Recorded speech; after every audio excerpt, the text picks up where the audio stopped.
Shalom Israel, Shalom, Shalom. First, I'm going to give all praise and glory to the Heavenly Father, which is Yahweh, Bahashem Yahweh Shah.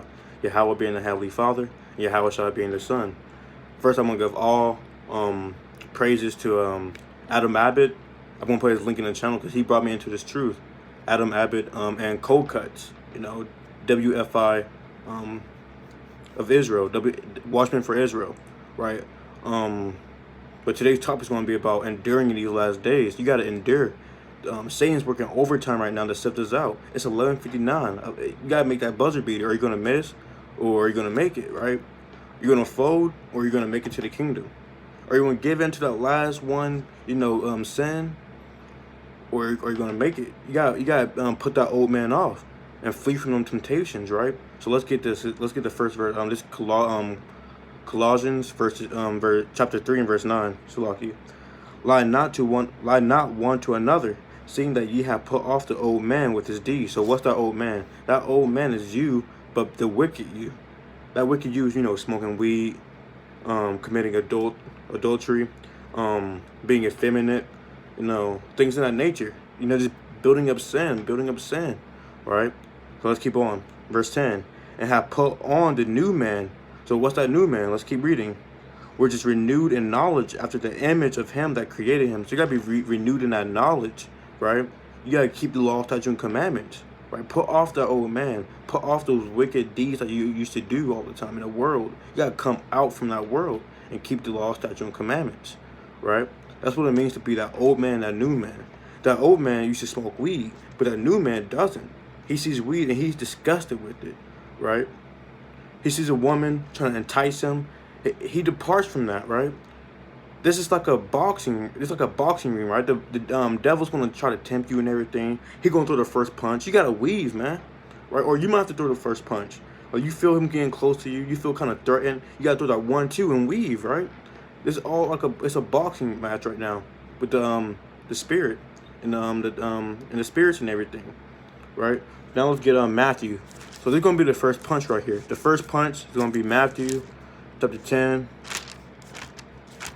and verse 4. And it reads, Shalakia. So this is Matthew chapter 10 and verse, is it Matthew? Matthew chapter 4 and verse 10. Shalakia, I'm off. I was reading something else. Shalakia. So look, this Matthew chapter 4 and verse 10. And it reads, Then said unto him, Get thee hence, Satan, for it is written, Thou shalt worship the Lord thy God, and him only shalt thou serve. So that's the first punch, right? That's a little jab, a setup jab, right? That's the little jab you got right there, right? So that's the first punch. You got to rebuke that Satan. You got to rebuke the devil that's trying to tempt you, man, right? You can't just sort of fight him off in your mind. You got to speak the words out, because this word is a sword, right? So that's one cut. That's one little jab, the setup jab. Right, now let's get Luke chapter 4 and verse 8. Right, so let's get that 1-2 going, that little combo. Right, so this is Luke chapter 4 and verse 8, and it reads, And Yahweh shall answer and say unto him, Get thee behind me, Satan, for it is written, Thou shalt worship the Lord thy God, and him only shalt thou serve. So that's the 1-2 right there. You rebuking Satan. Now he's trying to cover up his face. He don't know what to do, right? Now it's time to weave, because he about to punch back. No one going to let you punch him like that, man. When you punch him like that, he going to try to fight back. So now we got to weave. We got to get out the way, right? So now let's get Ecclesiasticus. Let's get Ecclesiasticus chapter 21, right, in verse 2. And it reads, Flee from sin as from the face of a serpent. So you got to flee. That's the weave. You fleeing from that sin. Flee from that temptation, right? So you got a 1-2 and then weave, right? So you got to flee, right? Because why? For if thou comest too near it, it will bite thee. The teeth thereof are as the teeth of a lion, slaying the souls of man. So it's going to bite you. That temptation that you thinking upon, it's going to bite you. You get close to it. And if you keep meditating on that sin, it's going to grow more on you, man. You're going to be like, I do want to do it. Here you used to smoke weed in the world. You see somebody down the block, he's smoking a blunt and everything, and every second or every 5 seconds or anything, you get closer. You start moving down, And that serpent is him, right? The devil enter into him, and then he going to tell, when you get too close, he going to hey, hit this real quick. Now you're peer pressured, right? Now you don't know what to do. But now you take it, and now you got bit because you went into that temptation, right?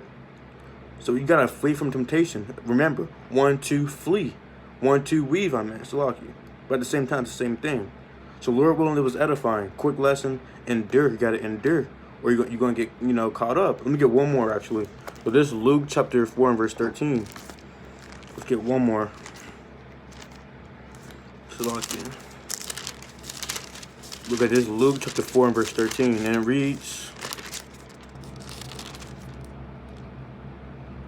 So Luke chapter 4 and verse 13, and it reads, and when the devil have ended all the temptations, he departed from him for a season. So when Yahweh was beating him up spiritually with his word and everything, look, the devil had enough, man. He did not want to take no more punches, so he fled, man. He went away. He went his way. He kicked rocks, right? He got beat up. Then he went away for a season. That's how you gotta be. You gotta rebuke Satan, and he gonna flee from you, right? So Lord willing, it was edifying. Shalom.